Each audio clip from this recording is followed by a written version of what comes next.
Psychosocial strategies, effectiveness, and application.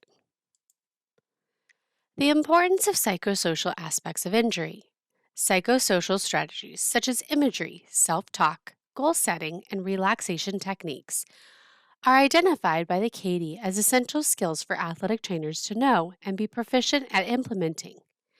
Implementation of psychosocial strategies is an important part of the holistic approach to the care of athletes, as they can help reduce injury and re injury risk and enhance the rehabilitation process.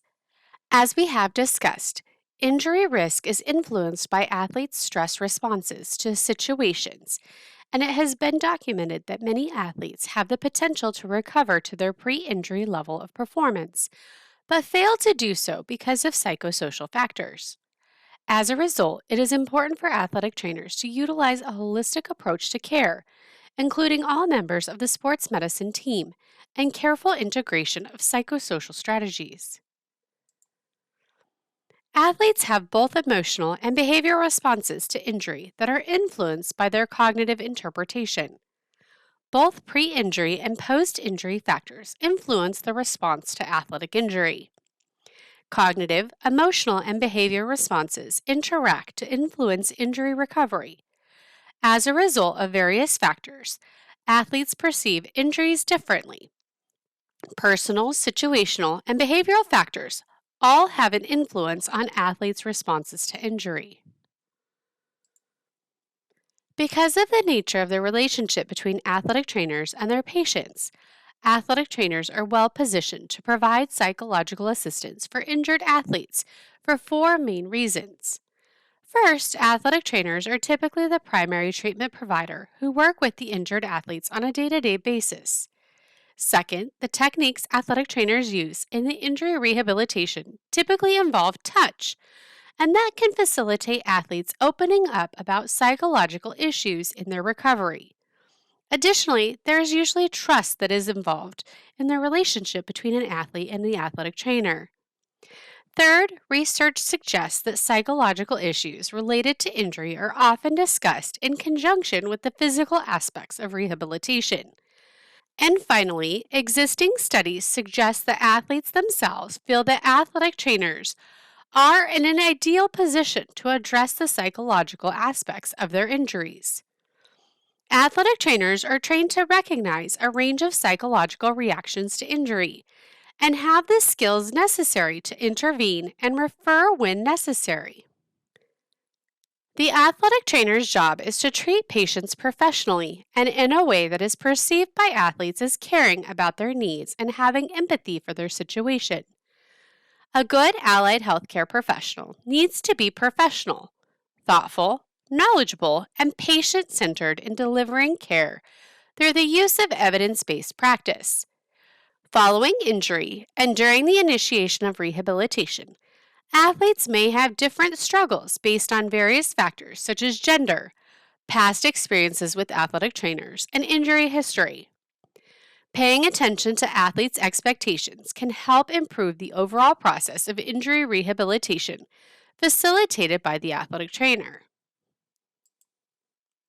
Medical professionals such as athletic trainers are an important source of emotional first aid to athletes during injury recovery. Athletic trainers should use evidence-based practices to employ psychosocial strategies to help athletes to recover from injuries. Athletic trainers are trained to recognize a range of psychological reactions experienced by injured athletes and to have the skill set to intervene, typically using basic psychosocial strategies and even refer when it is necessary.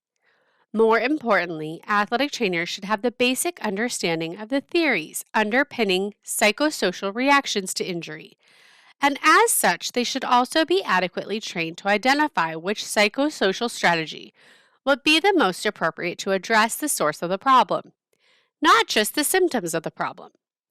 Psychosocial strategies can be utilized to help athletes to modify pain perception, lessen apprehension, motivate athletes, educate athletes, manage stress, promote healing, and increase confidence.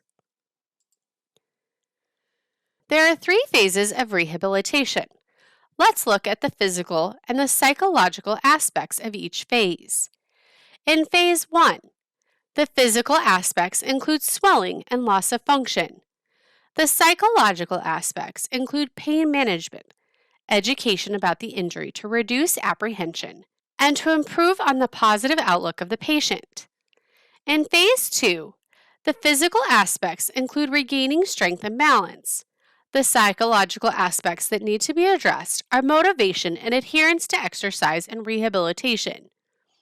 Lastly, in phase 3, the physical aspects include regaining the agility and sport-specific skills. Psychological aspects that must be addressed include building confidence and engaging in positive self-talk. The psychosocial strategies and skills that athletes learn as part of their athletic experience are transferable to the rehabilitation setting. Rehabilitation can be simply viewed as another performance domain, and the rehabilitation period can serve as an opportunistic time to learn new psychological skills that can be transferred back to the playing field.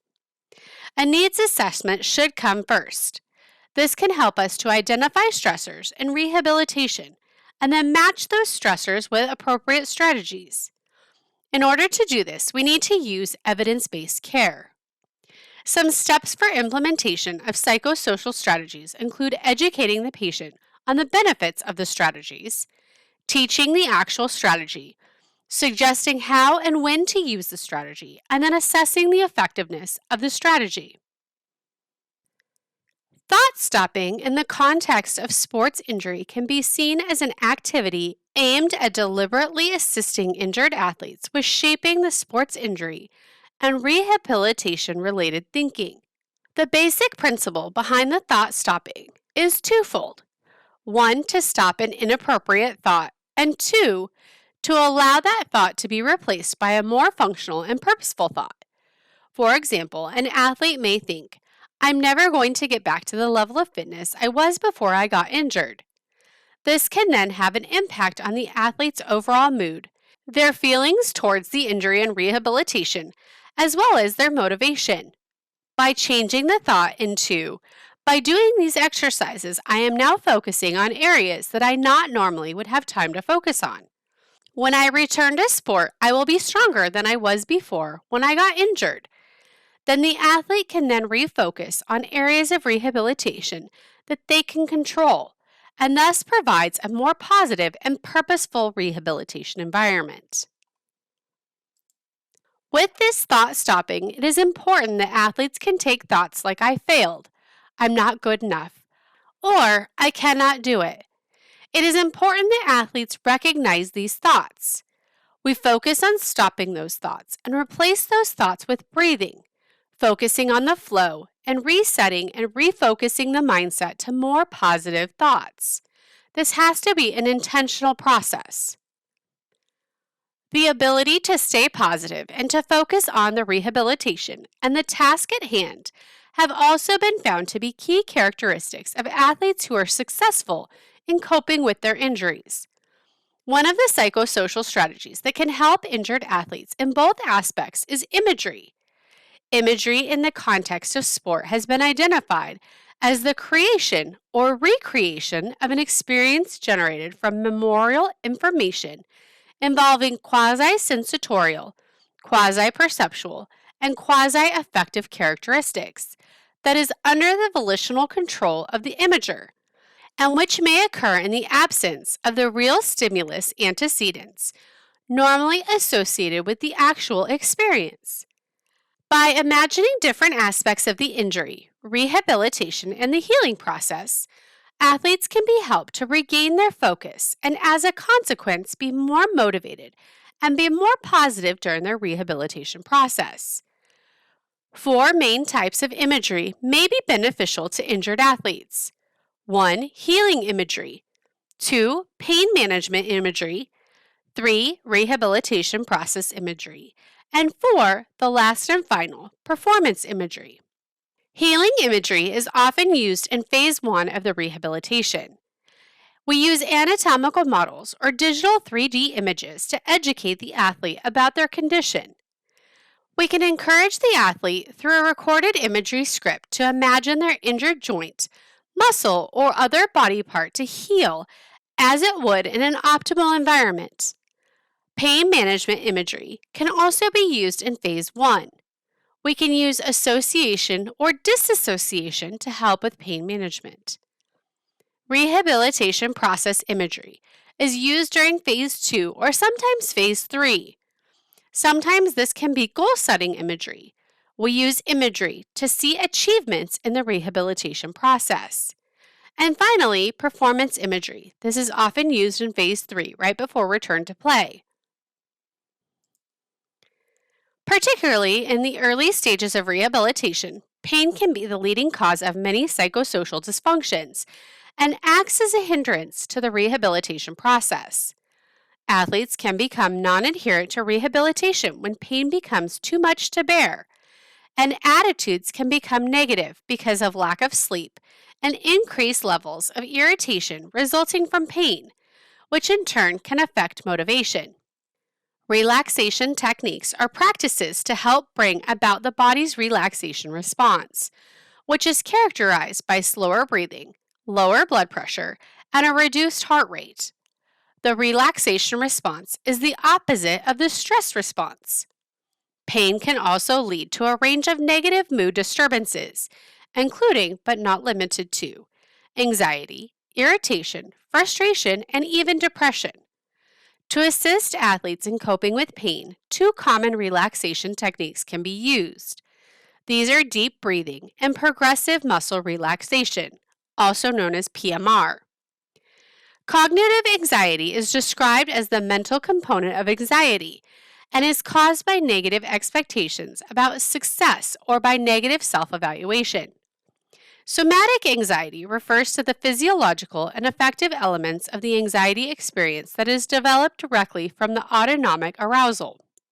Somatic relaxation is the use of movements to reduce stress, relieve soreness and pain, and improve posture and movement.